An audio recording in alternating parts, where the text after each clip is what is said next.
कैसे हैं आप सभी लोग। मैं एक बार फिर हाजिर हूं आपके सामने एक नई वीडियो के साथ। और वीडियो में आज का टॉपिक क्या है ये आप लोगों ने देख लिया होगा थंबनेल में। तो चलिए शुरू करते हैं आज की वीडियो। शुरू करने से पहले यदि आप हमारे चैनल पर नए हैं तो प्लीज हमारे चैनल को सब्सक्राइब जरूर करें और पास में बने बेल आइकन को जरूर दबाएं, जिससे कोई भी नई वीडियो अपलोड होने पर आपको तुरंत नोटिफिकेशन मिल सके। और हाँ, इस वीडियो को लाइक और शेयर करना बिल्कुल ना भूलें। तो चलिए बिना देर किए शुरू करते हैं आज की वीडियो।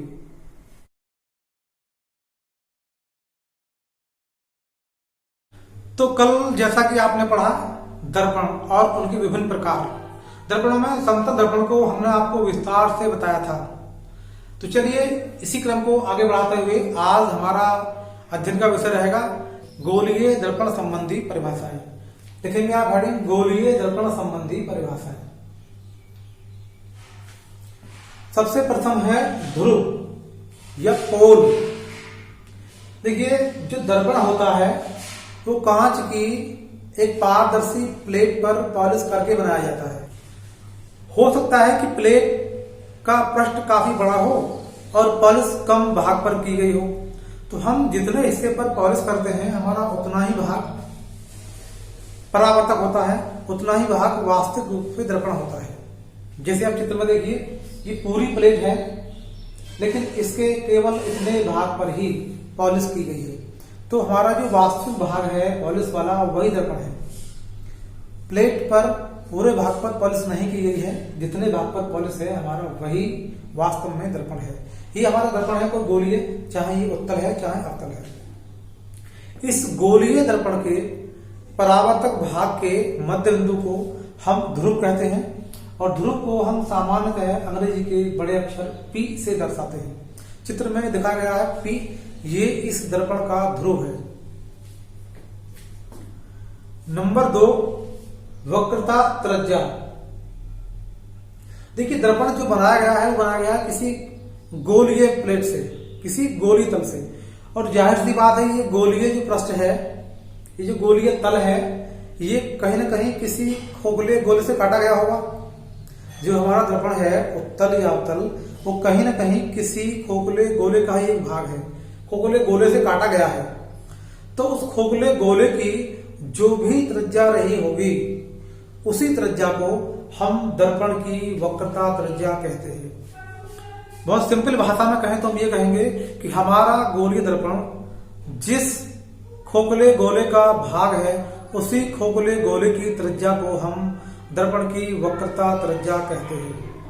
चित्र में जो दिखाई गई है ये CP, ये वक्रता त्रिज्या है और वक्रता त्रिज्या को हम सामान्यतः छोटी r से, कहीं कहीं बड़ी r से भी दर्शाते हैं। चलिए आगे बढ़ते हैं। आगे है नंबर 3 वक्रता केंद्र। देखिए बिल्कुल वक्रता केंद्र की परिभाषा भी सेम है जिस प्रकार वक्रता त्रिज्या की थी। हमारा जो दर्पण है वो खोखले गोले का एक हिस्सा है। उस खोखले गोले का जो भी केंद्र रहा होगा उसी केंद्र को हम दर्पण का वक्रता केंद्र कहते हैं। इस बार में बनाया था हमने अवतल दर्पण और इस बार बनाया है हमने उत्तल दर्पण, लेकिन दोनों का ही केंद्र सेम है। यानी वक्रता केंद्र हमेशा हमेशा वो बिंदु होता है, वो केंद्र होता है जो हमारे खोखले गोले का केंद्र था। नंबर 4 है मुख्य अक्ष। देखिए मुख्य अक्ष क्या है? हमारे गोलीय दर्पण के वक्रता केंद्र और ध्रुव से होकर गुजरने वाली सरल रेखा को मुख्य अक्ष कहते हैं। ये हमारा उत्तल दर्पण है, ये बिंदु P इसका ध्रुव है, बिंदु C वक्रता केंद्र है। एक रेखा आती है ध्रुव से जाती है और जाने के बाद ये हमारे वक्रता केंद्र से गुजरती है। आप देख रहे हैं ये जो रेखा है PC, ये इस दर्पण का मुख्य अक्ष कहलाती है। चित्र में आपको कंफ्यूजन हो रही होगी कि मुख्य अक्ष और वक्रता त्रिज्या में कोई अंतर नहीं है। अंतर है, आप देखिए ध्यान से।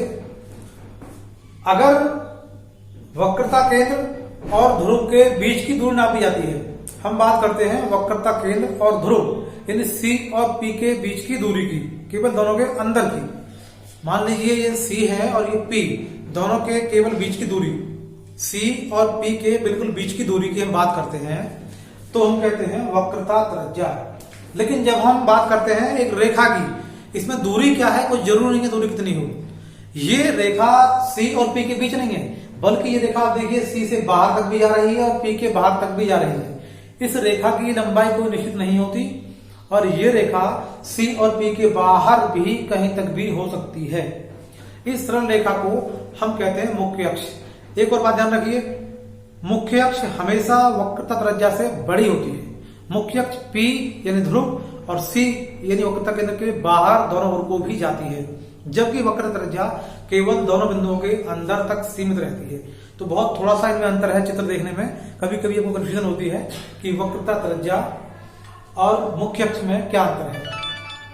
चलिए, मुख्य अक्ष के बाद नंबर हमारा आता है 5 और अब आता है मुख्य फोकस या फोकस बिंदु, फोकल पॉइंट या प्रिंसिपल फोकस। किसी भी गोलीय दर्पण के मुख्य अक्ष के समांतर आने वाली कोई भी किरण दर्पण से परावर्तन के पश्चात मुख्य अक्ष के एक निश्चित बिंदु से होकर जाती है।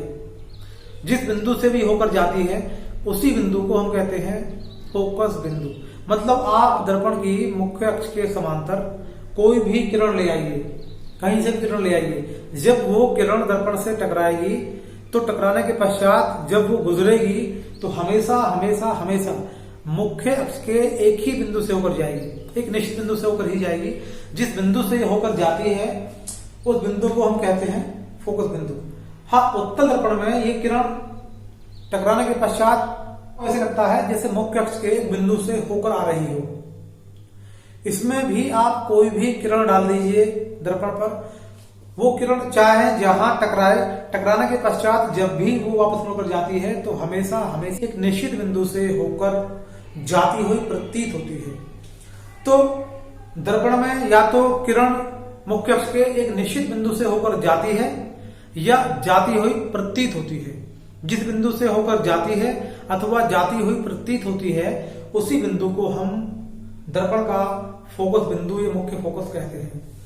बहुत सिंपल और संक्षिप्त में कहें तो कहा जाएगा कि गोलीय दर्पण की मुख्य अक्ष के समांतर आने वाली कोई भी प्रकाश किरण दर्पण से परावर्तन के पश्चात मुख्य अक्ष के जिस बिंदु से होकर जाती है अथवा जाती हुई प्रतीत होती है उस बिंदु को गोलीय दर्पण का फोकस बिंदु या मुख्य फोकस कहते हैं। और आगे चल सकते हैं, इसमें आता है फोकस दूरी।